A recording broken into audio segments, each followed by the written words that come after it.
గుంటూరు జిల్లా వస్త్రానగర్లోని శ్రీ పద్మావతి గోదాదేవి సమేత కామసిద్ధి వెంకటాచల స్వామివారి దేవస్థానంలో జరుగుతున్న ఏకాదశి వార్షిక బ్రహ్మోత్సవాలు ప్రారంభమయ్యాయి. ఈ వేడుకలు మార్చి 1వ తేదీ నుంచి 5వ తేదీ వరకు కొనసాగనున్నాయి. ఈ సందర్భంగా భక్తులు సుప్రభాత సేవ, గరుడ సేవ, కళ్యాణ మహోత్సవం, అగ్ని ధ్యానాలు, నిత్య హోమాలు వంటి విభిన్న పూజా కార్యక్రమాలలో పాల్గొంటారు. ఉత్సవాల చివరి రోజైన 5వ తేదీన అన్నదాన కార్యక్రమం కూడా నిర్వహించబడనుంది. ప్రతి సంవత్సరం జరిగే ఈ భక్తిపరమైన కార్యక్రమానికి భక్తులు భారీగా హాజరవుతూ స్వామివారి దర్శనాన్ని పొందుతున్నారు. ఆలయ అధ్యక్షులు పూసిరెడ్డి మల్లేశ్వర రెడ్డి, కార్యదర్శి మండవ్ వెంకటశేషగిరిరావు మరియు కార్యనిర్వాహక సభ్యులు కొత్తమాసు వేణుగోపాల్, చంద్రపాటి సాయి కుమార్, కోశాధికారి మద్దినేని నాగేశ్వరరావు సౌకర్యాలు అందజేస్తున్నారని తెలియజేశారు.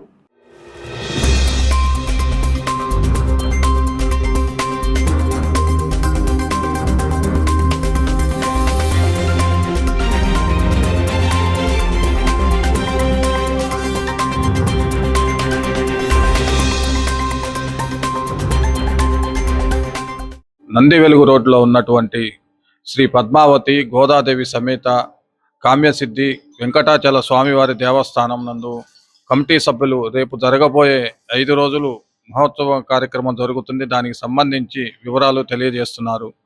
సార్ చెప్పండి, రేపటి నుంచి 1వ తేదీ నుంచి 5వ తేదీ వరకు జరగబోయే కార్యక్రమ వివరాలు.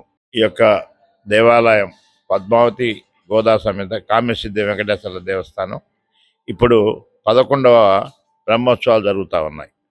ఈ యొక్క మందిరం కట్టి 1910లో కట్టాము. 10 సంవత్సరాలు, ఇప్పుడు 11వ సంవత్సరం ఈ కార్యక్రమం జరుగుతూ ఉంది.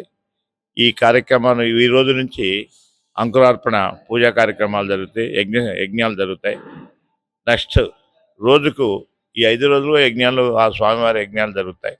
తర్వాత గడువ దాన్ని స్వామివారిని మనం అయితే అదేంటి గరుడేదేగా గరుడ ఉంటుంది. తర్వాత 4వ తారీఖున స్వామివారి కళ్యాణం జరుగుతుంది. 5వ తారీఖున పూర్తిగా ఆ రోజు అన్నదాన కార్యక్రమం ఉంటుంది. కాబట్టి ఈ నందివెలుగు రోడ్లో ఉన్నటువంటి ఈ దేవాలయం నిర్మించటం ఈ ప్రాంతం అంతా కూడా అభివృద్ధి పదంలో నడుస్తూ ఉంది. ఎందుకంటే వస్త్రనగర్ మేము ఈ యొక్క టోటల్గా వస్త్ర వ్యాపారాలకు సంబంధించిన ఈ కాలనీ, ఇక్కడ మేమందరం కూడా ఒక వెంకటేశ్వర స్వామి దేవాలయం కట్టాలని మనస్ఫూర్తిగా నమ్ముకొని ఆ స్వామివారి అనుజ్ఞతో ఈ యొక్క దేవాలయము కళ్యాణ మండపం కలిగింది. ఇక్కడ అనేక కళ్యాణాలు జరుగుతున్నాయి.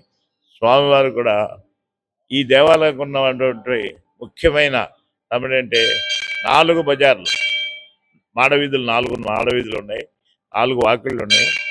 ముక్కోటి ఏకాదశి కూడా దీనికి ఉత్తర ద్వారం ఉంది. ఎందుకంటే ఈ గుడికి ప్రత్యక్షంగా చాలామంది స్వామివారిని ఉత్తరం తిప్పి పెడతారు తప్ప ఈ గుడికి మటుకు ఉత్తర ద్వారం ఉంది. 4 మాడవీధులు ఉన్నాయి. స్వామివారికి 3వ రోజున ఊర్లో ఊరేగింపుగా ఫార్వేడ్గా తీసుకెళ్తాం. కార్యక్రమాలన్నీ కూడా ఒక బందర్ నుంచి వచ్చిన తపతి గారు వీళ్ళందరూ కూడా ఈ కార్యక్రమంలో పాల్గొంటున్నారు. భక్తులు అందరూ కూడా జంటలుగా కూర్చొని ఈ కార్యక్రమాల్లో పాల్గొని జయప్రదం చేస్తారు. ఈ ప్రాంతంలో ఉన్నటువంటి కానీ భక్తులు ఎక్కడున్నా కూడా ఈ యొక్క వెంకటేశ్వర స్వామిని దర్శించుకొని ఆ స్వామివారి అనుజ్ఞ తీసుకోవాలని కోరుకుంటున్నాం. ఎందుకంటే కామ్యసిద్ధి వెంకటేశ్వర స్వామి అంటే కోరుకున్న కోరికలు తీర్చే ఏకైక దేవుడు. దీనికి అనేక మంది ఇక్కడికి వచ్చి స్వామివారి దగ్గర దర్శనం చేసుకొని ఎంతో ఆనందంగా వాళ్ళ కార్యక్రమాలు వాళ్ళ మనసులో తలుచుకునే కూడా మాకు ఇలా జరిగిందండి, అలా జరిగిందని గొప్పగా చెప్పుకుంటుంటారు. అది మా అదృష్టంగా భావిస్తున్నాం. ఎందుకంటే స్వామివారు ఇక్కడికి వచ్చిన వాళ్ళు మనస్ఫూర్తిగా భగవంతుని తెలుసుకుని పద్మావతి దేవి, గోదాదేవి, విఘ్నేశ్వరుడు, ఆంజనేయ స్వామి, అన్నమయ్య, ఒకడు మాత ఉన్నాయి. ఈ మందిరంలో గొప్పతనం ఏంటంటే స్వామివారి పూర్తి చరిత్ర ఉంది. మొత్తం స్వామివారి చరిత్ర మొత్తం అన్నీ కూడా ఆయన ఎక్కడి నుంచి ఎలా వచ్చాడో, ఎలా వచ్చింది, చివరికి ఎక్కడ ఆ కొండ మీద ఎలా వెలిసాడు అనేది మొత్తాన్ని కూడా మేము గుడి మొత్తంగా పెయింట్తో మంచి బొమ్మలు తయారు చేసాము. మీరు వచ్చిన వాళ్ళు కూడా తప్పనిసరిగా అవన్నీ కూడా చదువుకొని ఆ స్వామివారికి ఏమిటి అసలు వెంకటేశ్వర స్వామి అంటే అసలు కొండ మీదకి ఎలా వెళ్ళారు, ఆ అమ్మవారు ఎక్కడుంది, ఆ ఒకళ్ళు మాత్రం ఎలా అనేది తెలుసుకోవడం అనేది ముఖ్యం. ఒకళ్ళ మాత అనుకుంటాం తప్ప ఆ తల్లి ఆయన కళ్యాణం ఎలా జరిగింది, పద్మావతిదేవి కళ్యాణం ఎలా జరిగింది, గోదాదేవి కళ్యాణం ఎలా జరిగింది, దీనికి అన్ని చరిత్ర మొత్తం ఉంది ఈ గుడిలో. మీకు ఎక్కడ కూడా ఏ గుడిలో కూడా ఇంత చరిత్ర ఉన్న గుడి మటుకు లేదు ఈ ఈ గుంటూరు సిటీలో. గుంటూరులే కాదు, దాదాపు ఈ ప్రాంతంలో లేదు నాకు తెలిసినంత వరకు. కాబట్టి ఈ కార్యక్రమం దిగ్విజయంగా జరగాలని, భక్తులందరూ కూడా దీనిలో పాల్గొనాలని అనేక కార్యక్రమాలు ఉన్నాయి. ఈ మధ్య కాలంలో వైకుంఠ ఏకాదశి జరిగింది, తర్వాత గంగాళ సేవ జరిగింది. అన్ని కార్యక్రమాలు సత్యనారాయణ వ్రతం కానీ, శ్రావణ మాసంలో కానీ ప్రతి కార్యక్రమం మేము ముఖ్యంగా సాంప్రదాయ సిద్ధంగా జరుపుతూ ఉన్నాం. దీన్ని మీరందరూ కూడా దయచేసి వచ్చి స్వామివారి ప్రసాద స్వీకరించి స్వామివారిని దర్శించుకోవాల్సిందిగా ప్రార్థిస్తున్నాం.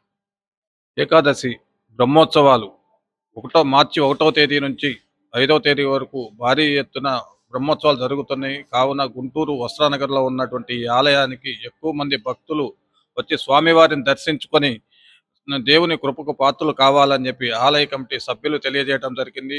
YK TV news cameraman Venkat Sai, KVSR Koteswararao, special correspondent. ఈ వీడియో మీకు నచ్చినట్లయితే లైక్ కొట్టి షేర్ చేసి మా వైకే టీవీ ఛానల్ని సబ్స్క్రైబ్ చేయండి.